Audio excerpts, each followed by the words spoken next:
Hello everyone, Jharkhand board class 11 subject computer science के important question के तीसरे पार्ट में आज 50 मोस्ट इंपॉर्टेंट एमसीक्यू सॉल्व करेंगे। क्लास शुरू करने से पहले एक जरूरी जानकारी, हमने अपना एक एंड्रॉयड ऐप लॉन्च किया है जहां आप सभी प्रकार के एकेडमिक और नॉन एकेडमिक कोर्स बेहद कम फी में कर सकते हैं। आप लोग ऐप डाउनलोड करके एक बार इन कोर्सेज को जरूर देखें और जो कोर्स आपको पसंद आए उसे आप परचेज कर सकते हैं।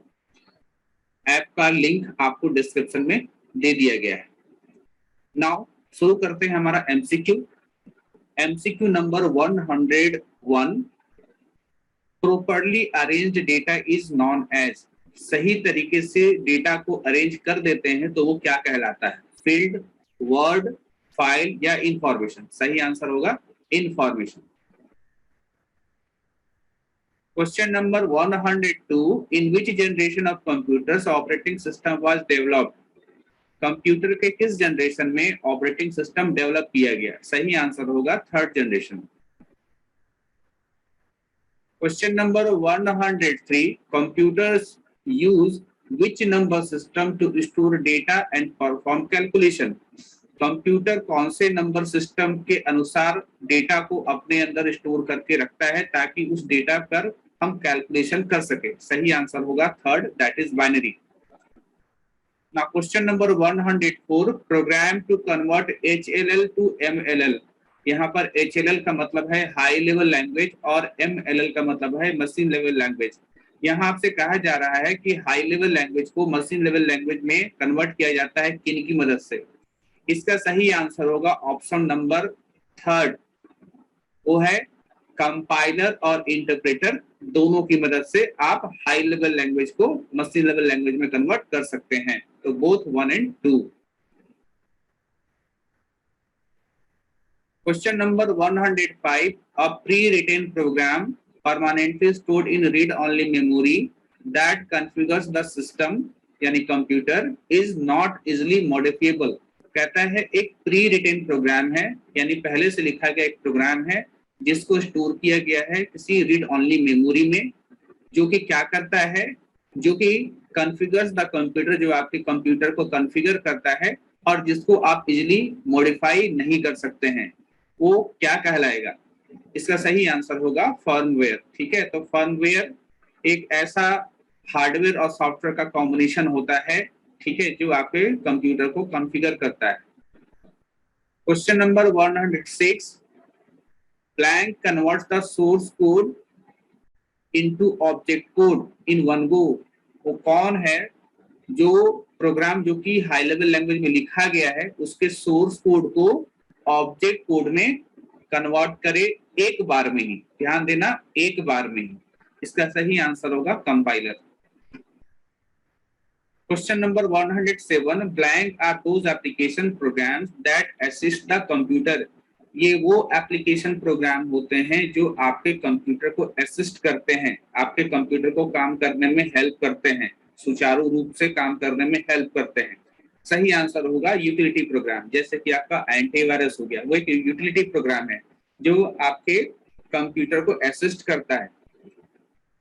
Question number 108, blank is the amount at work या अमाउंट ऑफ वर्क आप बोल सकते हो accomplished in given time interval।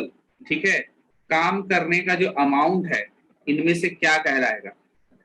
किसी दिए गए समय में, किसी दिए गए समय में कितना काम कंप्लीट होता है वो क्या कहलाता है? वो कहलाता है थ्रूपुट्स। बहुत इंपॉर्टेंट क्वेश्चन है ये आपके लिए। Question number 109, blank are the program written for operating system. ठीक है, ब्लैंक आर द प्रोग्राम, ये वो प्रोग्राम, ठीक है, written for operating system, operating system के लिए लिखा जाता है।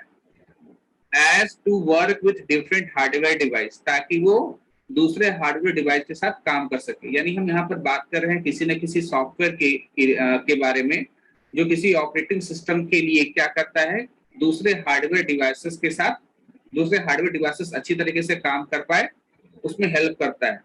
इसका सही आंसर होगा डिवाइस ड्राइवर। जैसे मान लेते हैं कि आप अपने कंप्यूटर में कोई प्रिंटर को जोड़ना चाहते हैं, तो प्रिंटर प्रॉपर्ली तब काम करेगा अगर आपने प्रिंटर का सॉफ्टवेयर इंस्टॉल किया होगा। ठीक है, तो प्रिंटर का जो सॉफ्टवेयर है वो क्या कहलाएगा, वो डिवाइस ड्राइवर कहलाएगा। ना question number 110 translated from source code. ठीक है, यहाँ पर आपसे ये कहा जा रहा है कि सोर्स कोड यानी जो प्रोग्राम कोड आप लिखते हैं ना उसको सोर्स कोड कहते हैं। जैसे सी प्लस प्लस में आपने कोई प्रोग्राम कोड लिखा तो वो क्या कहलाएगा, वो सोर्स कोड कहलाएगा। तो कह रहा है कि सोर्स कोड को ट्रांसलेट किया जाता है किस में, ऑब्जेक्ट कोड में, बाइनरी कोड में, या बोथ 1 एंड 2 या नन ऑफ दिस। इसका सही आंसर होगा बोथ 1 एंड 2। ठीक है, उसको सोर्स कोड को जब हम कन्वर्ट करते हैं वो ऑब्जेक्ट कोड भी कहलाता है और उसको हम लोग बाइनरी कोड भी बोलते हैं। Question number 111 program code written in a programming language. किसी प्रोग्रामिंग लैंग्वेज में लिखा गया प्रोग्राम कोड को क्या कहते हैं, ऑब्जेक्ट कोड कहते हैं, बाइनरी कोड कहते हैं, सोर्स कोड कहते हैं, या नन ऑफ दिस। तो जैसा कि आपको मैंने पहले बताया था उसे हम लोग क्या कहते हैं, सोर्स कोड कहते हैं। जैसे आपने सी में या सी प्लस प्लस में या जावा में आपने कोई प्रोग्राम लिखा उस प्रोग्राम कोड को क्या कहते हैं, सोर्स कोड कहते हैं। ना question number 112 hexadecimal digit B. ठीक है, बी एक हेक्साडेसिमल डिजिट है। हेक्साडेसिमल नंबर सिस्टम में हेक्साडेसिमल डिजिट क्या होता है, बी होता है। ये डेसिमल नंबर के किसके इक्विवेलेंट होगा। ठीक है, यानी डेसिमल नंबर में ये किसके इक्विवेलेंट होगा। तो यहाँ पर जान लीजिए हेक्साडेसिमल में क्या क्या होता है, 0 1 2 3 4 5 6 7 8 9, फिर A B C D E और एफ। ये हेक्साडेसिमल नंबर सिस्टम में ये टोटल कितने डिजिट है, 16 डिजिट्स है। यहाँ आपसे पूछा जा रहा है कि बी का मतलब क्या समझेंगे। तो बी का मतलब देखिए, ए का मतलब हम लोग 10 समझेंगे, बी का मतलब हम लोग 11 समझेंगे। तो सही आंसर होगा 11। Question number 113 hexadecimal number are mixture of. Hexadecimal जो नंबर होता है वो किसका मिक्सचर होता है, सही आंसर होगा थर्ड, लेटर्स और डेसिमल डिजिट का। अभी आपने देखा था 0 to 9 और A to F, इससे मिलकर के बना है आपका hexadecimal numbers. Question number 114 icons क्या होते हैं। ठीक है, जैसे आपके कंप्यूटर के डेस्कटॉप पर आइकन होता है, जैसे कि आपके मोबाइल के स्क्रीन पर आइकन होता है, वो क्या होता है, वो होता है आपका पिक्चर कमांड। है ना, देखने में तो पिक्चर है लेकिन उसके जरिए आप कमांड देते हैं। Now question number 115, the two's complement in binary system is useful for expressing। यहाँ पर कहता है कि टूज कम्प्लीमेंट बाइनरी सिस्टम में टूज कम्प्लीमेंट किस चीज के लिए यूजफुल होता है, यानी किस चीज को एक्सप्रेस करने के लिए यूजफुल होता है। तो सही आंसर होगा कि नेगेटिव नंबर को एक्सप्रेस करने के लिए यूजफुल होता है आपका twos complement. Now question number 116, who proposed the stored program concept। बहुत ही इंपॉर्टेंट क्वेश्चन है। ठीक है, स्टोर्ड प्रोग्राम कंसेप्ट को किसने प्रपोज किया, सही आंसर होगा John von Neumann. Question number 117, blank is a group of instructions that direct a computer. ठीक है, किसे हम लोग ग्रुप ऑफ इंस्ट्रक्शंस कहेंगे, तो सही आंसर होगा आपका program. Program is a group of instruction that direct a computer. ये ग्रुप ऑफ इंस्ट्रक्शंस होते हैं प्रोग्राम जो कि कंप्यूटर को डायरेक्ट करते हैं। Question number 118, which computer gives the best qualities of both digital and analog computer। वो कौन सा कंप्यूटर है जो डिजिटल और एनालॉग कंप्यूटर दोनों कंप्यूटर के जो बेस्ट क्वालिटीज है उसको देता है। इसका सही आंसर होगा hybrid computer. Question number 119, which computer solve a variety of problem। यानी तरह तरह के प्रॉब्लम का सॉल्यूशन कौन सा कंप्यूटर करता है। इसका सही आंसर होगा जो जनरल पर्पस कंप्यूटर होते हैं वो सभी प्रकार के छोटे मोटे प्रॉब्लम का सॉल्यूशन करते हैं। जबकि फोर्थ में आप जो देख रहे हो स्पेशल पर्पस कंप्यूटर, ये किसी खास काम को करने के लिए ही होता है, सभी प्रकार को काम को करने के लिए नहीं होता है। तो सही आंसर होगा कि वैरायटी ऑफ प्रॉब्लम के सॉल्यूशन के लिए कौन सा कंप्यूटर होता है, जनरल पर्पस कंप्यूटर होता है। Question number 120, mini computers is also known as. Mini computer को आप क्या या किस नाम से पुकारते हैं, इसका सही आंसर होगा mid range computer. Question number 121, the language processors are. ठीक है, इनमें से कौन लैंग्वेज प्रोसेसर कहलाते हैं, कंपाइलर, असेंबलर और इंटरप्रेटर, बोथ 1 एंड 2। इसका सही आंसर होगा बोथ 1 एंड 2। कंपाइलर भी एक लैंग्वेज प्रोसेसर है, असेंबलर भी एक लैंग्वेज प्रोसेसर है और इंटरप्रेटर भी एक लैंग्वेज प्रोसेसर है। Question number 122, which type of software is tailor made software. किस प्रकार के सॉफ्टवेयर को टेलर मेड सॉफ्टवेयर कहा जाता है? इसका सही आंसर होगा कस्टमाइज्ड एप्लीकेशन सॉफ्टवेयर को टेलर मेड सॉफ्टवेयर बोलते हैं। नाउ अगला है हमारा question number 123, storage of 1 KB means the following number of bytes. 1 KB का मतलब क्या होता है? इसका सही आंसर होगा 1 KB का मतलब होता है 1024 बाइट्स।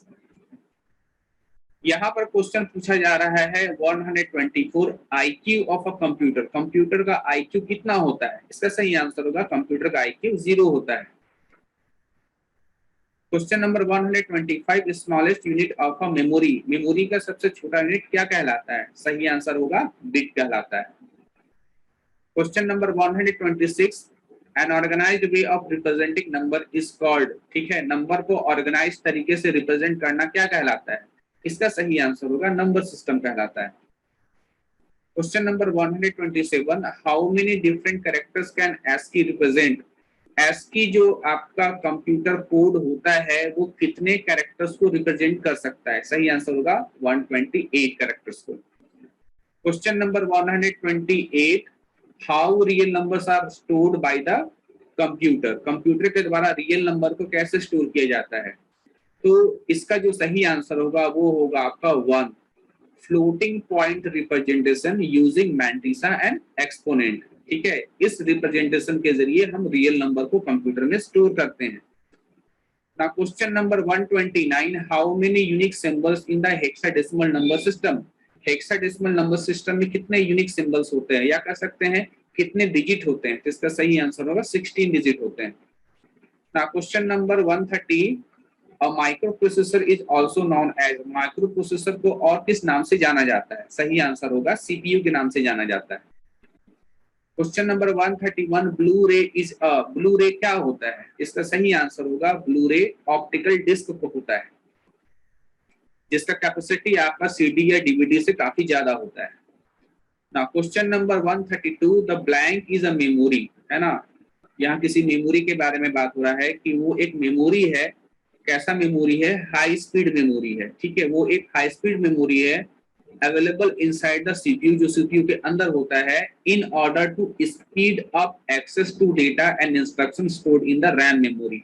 जिसका काम होता है रैम में स्टोर डेटा और इंस्ट्रक्शंस को तेजी से निकालना। ठीक है, वो कौन सा मेमोरी है? जो CPU के अंदर होता है, जिसका काम होता है रैम से डेटा को तेजी से निकालना। इसका सही आंसर होगा cache memory. Question number 133, the set of instructions that the microprocessors can execute is known as। वो सेट ऑफ इंस्ट्रक्शन जो कि माइक्रो प्रोसेसर एग्जीक्यूट करता है क्या कहलाता है? ये भी बहुत ही इंपॉर्टेंट क्वेश्चन है, इसको भी आपको ध्यान रखना है। उसको कहते हैं instruction set. Now question number 134, what is the full form of CRT। CRT यानी CRT मॉनिटर के बारे में बात कर रहे हैं। इसका सही आंसर होगा आपका cathode ray tube. Question number 135, which one is an impact printer. इनमें से कौन इम्पैक्ट प्रिंटर का प्रकार है? इसका सही आंसर होगा डॉट मैट्रिक्स। देखिए, इम्पैक्ट प्रिंटर का मतलब ही यही होता है कि जो प्रिंटिंग हेड हो, ऐसा प्रिंटर जिसका प्रिंटिंग हेड का डायरेक्ट टच पेपर के साथ हो, यानी जिस पेपर पर प्रिंट आउट निकल रहा हो उस पेपर के साथ डायरेक्ट टच प्रिंटिंग हेड का होता हो, ऐसे को हम लोग इम्पैक्ट प्रिंटर बोलते हैं। और डॉट मैट्रिक्स उसी प्रकार का एक प्रिंटर है। Question number 136, which data item never change their value during a program run. वो कौन सा डेटा आइटम है जो प्रोग्राम रन करने के दौरान अपनी वैल्यू को चेंज नहीं करता है? उसको कहते हैं लिटरल्स या constant. Now question number 137, tokens that trigger some computation. वो टोकन है ना जो कुछ कंप्यूटेशन करते हैं, कुछ काम करते हैं, when applied two variable and other object in an expression. ठीक है, किसी एक्सप्रेशन में वेरिएबल या ऑब्जेक्ट के साथ कोई कंप्यूटेशन का काम करते हैं, उन टोकन्स को क्या बोलते हैं? सही आंसर होगा उसको ऑपरेटर्स बोलते हैं। Now question number 138, a word having special meaning reserved by the programming language। किसी प्रोग्रामिंग लैंग्वेज के द्वारा, है ना, रिजर्व वर्ड को क्या बोलते हैं? वो रिजर्व वर्ड जो खास मीनिंग बतलाता हो तो उसको हम लोग कीवर्ड्स बोलते हैं। Now question number 139, how many ways to insert comment in C++ programming। C++ programming में कितने तरीके से कमेंट आप दे सकते हैं? इसका सही आंसर होगा कमेंट 2 प्रकार का होता है C++ में। Question number 140, when statements are not meaningful, जब स्टेटमेंट कोई मीनिंगफुल नहीं होता है तो ये किस प्रकार के एरर की कैटेगरी में आएगा, ठीक है। तो इसका सही आंसर होगा सिमेंटिक एरर, ठीक है। सिमेंटिक एरर का मतलब होता है कोई स्टेटमेंट है जिसका कोई मीनिंग ही ना निकल रहा हो, उसको हम लोग सिमेंटिक एरर बोलेंगे। ना question number 141, cout is used to, cout का इस्तेमाल किस लिए होता है, इसका सही आंसर होता है प्रिंटिंग के लिए होता है। कोई भी आपको मैसेज या कांस्टेंट स्क्रीन पर प्रिंट करना हो तो सी आउट का इस्तेमाल करते हैं। नाउ अगला क्वेश्चन ये इंपॉर्टेंट है, sequence of bite is called, sequence of bite को क्या कहते हैं, इसका सही आंसर होगा स्ट्रीम कहते हैं। Now question number 143, C++ allow how many types of integer constant, C++ में इंटीजर कांस्टेंट कितने प्रकार के होते हैं, 3 प्रकार के होते हैं। कौन कौन सा होता है आपको याद रखना है, एक होता है आपका डेसिमल इंटीजर, दूसरा होता है हम लोगों का ऑक्टल इंटीजर और तीसरा आपका होता है हेक्साडेसिमल इंटीजर। तो आपका C++ में इंटीजर कांस्टेंट 3 प्रकार का। ना question number 144, another name of token, token का अनदर नाम क्या होता है, सही आंसर होगा लेक्सिकल यूनिट बोलते हैं। Question number 145, floating constant is also known as, floating constant को और किस नाम से जानते हैं, सही आंसर होगा रियल कांस्टेंट के नाम से जानते हैं। अगला है question number 146, a sequence of digit starting with 0, sequence of digit जो 0 से शुरू होता है, ठीक है, वो क्या कहलाता है, तो उसको हम लोग कहेंगे ऑक्टल इंटीजर। जैसे अगर लिखा है 065 तो ये ऑक्टल इंटीजर है, अगर लिखा है 65 तो ये डेसिमल इंटीजर है, और अगर लिखा है 0x65 तो ये हेक्साडेसिमल इंटीजर है। Question number 147, underscore count as uh, underscore को कैसे आप काउंट करते हैं, लेटर के रूप में, सिंबल के रूप में, या बोथ ए एंड बी या नन ऑफ दिस, सही आंसर होगा लेटर के रूप में। हम ये C++ के रेस्पेक्ट में बात कर रहे हैं, C++ में ABCD के अलावा अंडरस्कोर को भी लेटर माना गया है। नेक्स्ट क्वेश्चन है सिंबल ऑफ इलिप्सिस इज, ठीक है, ये क्वेश्चन काफी रेयर ही पूछा जा सकता है लेकिन आपके C++ में है ये चीज। इलिप्सिस का सिंबल कौन सा होगा, सही आंसर होगा इसका 1। Now question number 149, what is the alternative name for an object, object का अल्टरनेटिव नाम क्या कहलाता है, तो ऑब्जेक्ट का अल्टरनेटिव नाम रेफरेंस कहलाता है। तो आप अभी जितने भी एमसीक्यू देख रहे हैं इसका 2 सेट आपका पहले भी अपलोड किया जा चुका है, उन 2 सेट को आप जरूर देखिएगा। और टेलीग्राम चैनल पर इन जितना भी सेट आपको दिया गया है या जितना भी सेट अपलोड किया गया है उनका पीडीएफ आपको टेलीग्राम चैनल पे मिल जाएगा। टेलीग्राम चैनल का लिंक आप जो है वीडियो के अबाउट सेक्शन में चले जाएंगे तो वहां पर आपको जो है टेलीग्राम चैनल का लिंक मिल जाएगा। तो हम लोग बढ़ते हैं आगे, लास्ट क्वेश्चन 150, और इतना क्वेश्चन काफी सफिशिएंट है, आपको 3 सेट दे दिया गया है ना, 3 सेट में 150 एमसीक्यू है, इतना आपके एग्जाम के लिए काफी है। इसके अलावा भी आप चाहे तो बुक वगैरह पढ़ सकते हैं, है ना। तो क्वेश्चन नंबर 150 देखते हैं, uh memory location that is shared by 2 or more different variables is known as, ठीक है, वो मेमोरी लोकेशन जो 2 या 2 से अधिक वेरिएबल के द्वारा शेयर किया जाता है क्या कहलाता है, इसका सही आंसर होगा आपका यूनियन। तो डियर फ्रेंड्स, आप लोगों ने टोटल 150 एमसीक्यू हमने देख लिया है 3 सेट्स में, सारे एमसीक्यू इंपॉर्टेंट है, इनका पीडीएफ भी आपका टेलीग्राम में प्रोवाइड है। तो टेलीग्राम चैनल पे जाकर के आप जो है इन सारे पीडीएफ को फाइंड आउट कर सकते हैं। साथ ही साथ ये तीनों जो आपका वीडियो है, इन तीनों का लिंक भी आपको जो है वीडियो के डिस्क्रिप्शन में मिल जाएगा। आप यहाँ से बाकी जो भी 2 वीडियो हो उसको जाकर के देख सकते हैं। Thank you.